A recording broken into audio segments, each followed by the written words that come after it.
hoedens geleer by Onkas. Die eerste een is 'n wit hoed. Hy gee vir jou al die ondermaaksie om 'n vraag te beantwoord. Kom ons sê dis nou 'n wiskunde antwoord, dan sal hy vir jou, dan moet jy al die antwoorde gaan opsom en in jou wit hoed gaan sit en dan sal hy jou dit. Dan sal die wit hoed dit stoor. Dan kom ons by die rooi hoed.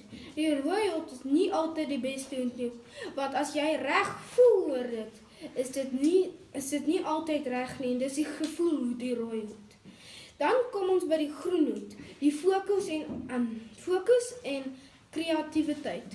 Hierdie hoed is gebruik om kreatief te wees met kuns en allerlei goed. Dan kry ons die blou hoed, die proses, hoe jy die proses van dinge doen. En dan, as jy klaar is met dit, dan trek mens die blou hoed aan om te kyk of alles reg is. En dan gaan mens oor dit, want hy gee vir jou nog meer inligting om die blou hoed en om die goed te antwoord.